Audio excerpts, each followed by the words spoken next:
Good afternoon. My name is Justin Lurie, and I am a pulmonologist and an assistant professor of medicine at Boston University, Chobanian and Avedisian School of Medicine. My research is focused on scleroderma-related pulmonary hypertension, a condition caused by increased pressures in the blood vessels that travel between the heart and the lungs. Describe for us just in a little more detail why your research project is promising for people who are living with scleroderma. So my project will be drawing the connection and highlights the important connection between the heart and the lungs in scleroderma, and I hope this will change how clinicians look at and approach scleroderma. What would you say is a particularly innovative aspect of this project? So we are using speckle tracking echocardiography, which is an advanced imaging approach on commonly performed ultrasound images of the heart to find a link between the heart and the lungs.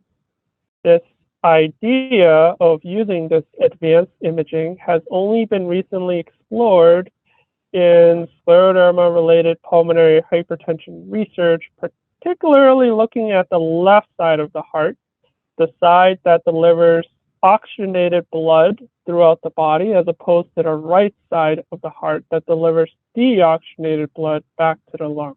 If you had to sum up in just one sentence, what is the most important question that you're hoping to answer with this work? The most important question this work will highlight is drawing the link between the heart and the lungs to really be able to kind of change how we look at and approach scleroderma-related pulmonary hypertension. What got you interested in scleroderma research?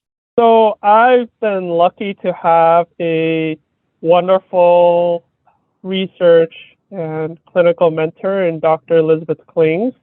She is the one who really inspired me to look at scleroderma as a unique form of pulmonary hypertension. And looking deeper into this disease, well, there have been so many questions that still remain to be answered.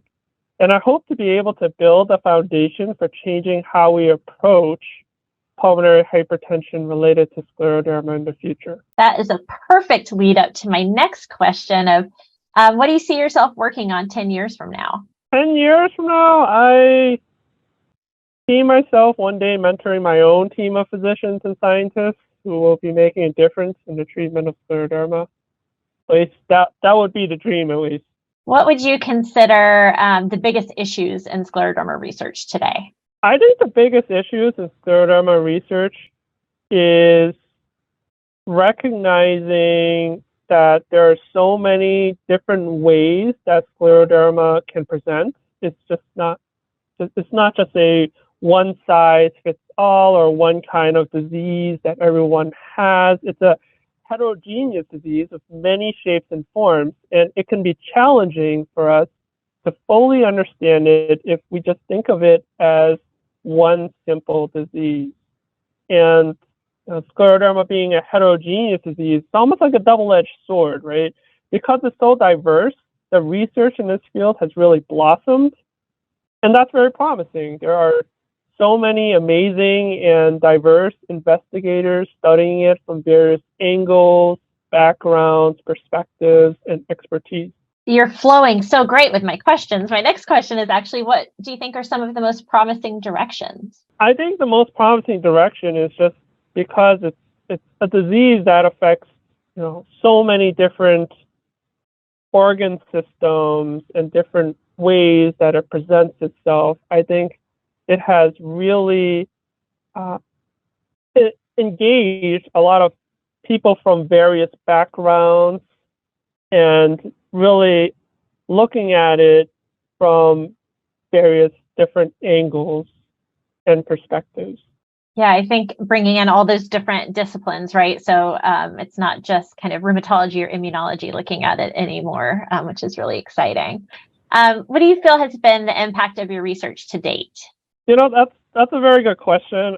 To be honest, I think it's still too early to tell, but one of the most gratifying experiences I felt was when one of my classmates in medical school, whom I have not spoken to in years, emailed me. And she told me that she was recently diagnosed with a connective tissue disease.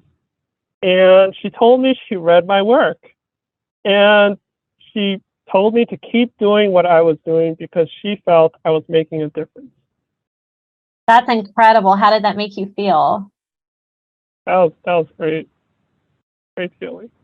Yeah, it must be very rewarding. Last question. If you had unlimited resources, what problem would you want to solve? The unlimited resource would be that I would like, at least, would be time. I know that there is so much research to be done in this field, and I know there are so many patients with this condition who need care concurrently.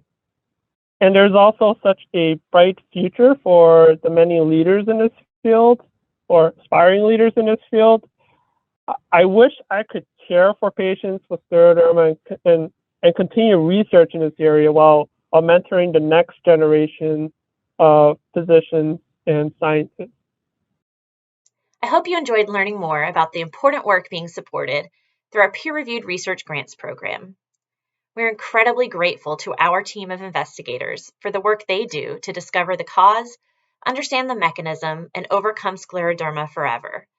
The National Scleroderma Foundation is the leading nonprofit supporter of peer-reviewed research in the country. Since our founding in 1998, the foundation has committed over $30 million to scleroderma research. The need to accelerate the pace of discovery in scleroderma is urgent, and we're proud of our leadership role in advancing scientific innovation.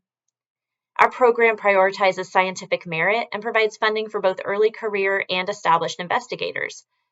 By leveraging the integrity of the peer review process, we can ensure that we are supporting the most impactful science in the scleroderma research community. And when you invest in the Foundation's research program, you can ensure that your resources are being carefully stewarded every step of the way.